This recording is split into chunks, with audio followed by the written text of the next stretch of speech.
Viewers, weekend বুলি ক'লে মনটো এনেই ভাল লাগি থাকে নহয়নে বাৰু? আৰু এইবাৰ উইকেণ্ডত আমাৰ ওচৰতে মুখ্যমন্ত্ৰী মহোদয়ে উদ্বোধন কৰি থৈ যোৱা বিজ্ঞান নগৰীলৈ বুলি ওলালোঁ। গমেই পোৱা নাছিলোঁ ইমান ওচৰতে পাহাৰৰ ওপৰত ইমান ডাঙৰ যে এটা প্ৰজেক্ট বনাই আছিলে। ছাতিৰ দৰে যে দেখিছে, সেইটো পিছে আমি গুৱাহাটীৰ পৰা ঘৰ অভিমুখী হ'লে প্ৰায় দেখিবলৈ পাওঁ। আৰু গাড়ীৰ যিহে লাইন দেখিছে নহয়, এইকেইদিন মানে ফ্ৰী আছে, টিকট কাটিব নালাগে। গতিকে আমি গাড়ীখন তাতেই থৈ অকণমান দূৰ খোজকাঢ়ি গ'লোঁ। আৰু এয়া আমি এণ্ট্ৰি পইণ্টটো পালোঁ। এতিয়া যিহেতু টিকেট নাই, কিন্তু তাত হ'লেও আমি নামবোৰ এণ্ট্ৰি কৰিহে সোমাব পাৰোঁ। আৰু ইয়াৰ ভিতৰত সোমায়ে ছায়েন্স চিটিৰ মেপখনো চাব পাৰি। তাত 3টা ভাগত 3টা বিল্ডিং আছে। প্ৰথমতে আমি উৰেকা বুলি বিল্ডিংটোত সোমালোঁ।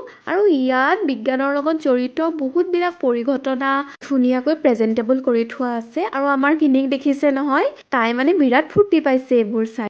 আৰু ইয়াত কিছুমান বস্তু এতিয়ালৈ ভালকৈ মুকলি কৰাই নাই।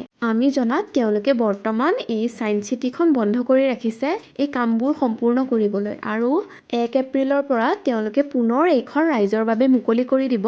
কিন্তু এইবাৰ পিছে ফ্ৰী টিকেট নহয়, টিকট কাটিহে ইয়াত সোমাব পাৰিব। আৰু ইয়াত কিছুমান শ্ব' দেখুওৱা হ'ব। যদি গোটেইবোৰ একেলগে চাব খোজে, তেনেহ'লে মই জনাত 120 টকাৰ এখন টিকট কাটি ল'ব লাগিব। আৰু এইবাৰ আমি ষ্টেপসমূহ বগাই ওপৰৰ বিশ্ব ব্ৰহ্মাণ্ডৰ যিটো বিল্ডিং আছে তালৈ গ'লোঁ। আমাৰ মা পিছে ভাগৰিয়ে গৈছে ষ্টেপ বগাই।